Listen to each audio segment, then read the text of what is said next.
Jesús de Nazaret, una figura importantísima en la historia y la religión, vivió en la provincia romana de Judea durante el primer siglo después de Cristo.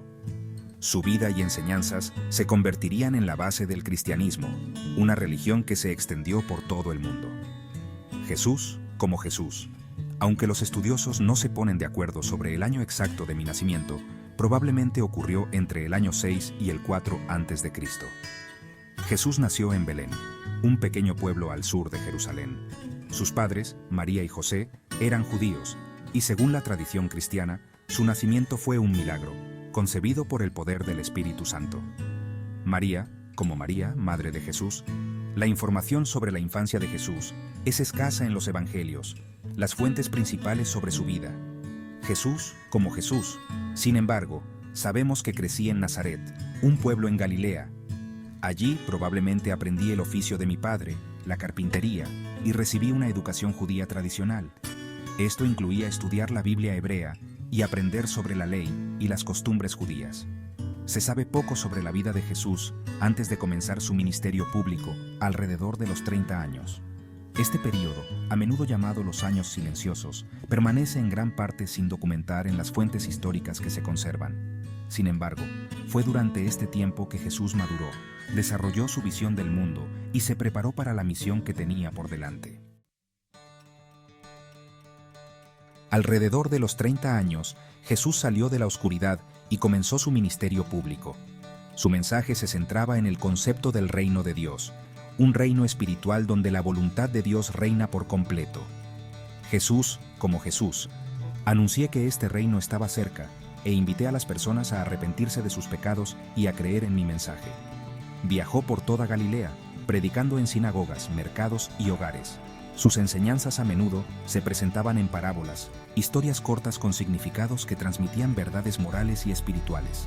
Jesús, como Jesús, la gente se sentía atraída por mi mensaje de esperanza, perdón y amor verdadero. Jesús enfatizó el amor a Dios y el amor al prójimo como los dos mandamientos más importantes. Enseñó principios de humildad, compasión y perdón, desafiando las normas sociales y la hipocresía religiosa de su tiempo. Su mensaje resonó con aquellos que se sentían marginados y oprimidos, ofreciéndoles consuelo y un sentido de pertenencia. Jesús como Jesús. En el centro de mi mensaje estaba mi afirmación de ser el Hijo de Dios, enviado para reconciliar a la humanidad con Dios. Esta afirmación se convertiría en un pilar de la teología cristiana, pero también provocó controversia y oposición, particularmente entre las autoridades religiosas de su tiempo. A medida que el ministerio de Jesús cobraba impulso, reunió a un grupo de seguidores cercanos conocidos como discípulos. Estas personas, 12 en total, se convirtieron en sus estudiantes, compañeros y testigos de su ministerio. Pedro, como Pedro, proveníamos de diferentes ámbitos de la vida, incluyendo pescadores, un cobrador de impuestos y otros. Entre los discípulos más destacados estaban Pedro, Santiago, Juan y Judas Iscariote. Pedro, como Pedro, surgí como un líder dentro del grupo, conocido por mi impulsividad y fe inquebrantable. Juan, como Juan. Santiago y yo, a menudo llamados los hijos del trueno, éramos conocidos por nuestras personalidades apasionadas. Judas Iscariote, quien más tarde traicionaría a Jesús, manejaba las finanzas del grupo. Los discípulos acompañaron a Jesús en sus viajes, presenciando sus enseñanzas, milagros e interacciones con las personas. Aprendieron de su ejemplo, recibieron sus instrucciones y gradualmente se les confiaron mayores responsabilidades.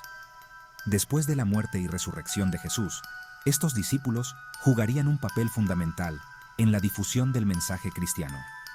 Los evangelios proporcionan destellos de la dinámica dentro del grupo de discípulos. Discutían entre ellos, cuestionaban las enseñanzas de Jesús y lidiaban con dudas.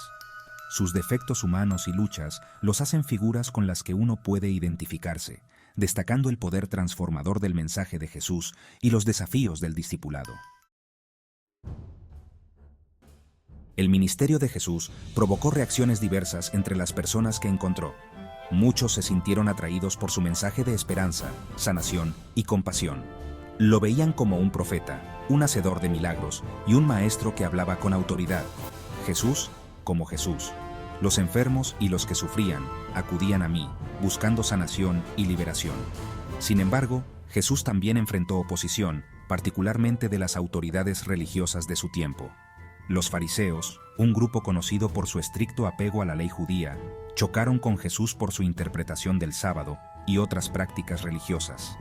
Los saduceos, un grupo rico e influyente asociado con el templo en Jerusalén, veían las enseñanzas de Jesús como una amenaza a su poder y autoridad. Jesús, como Jesús, a medida que mi popularidad crecía, también lo hacía la oposición contra mí.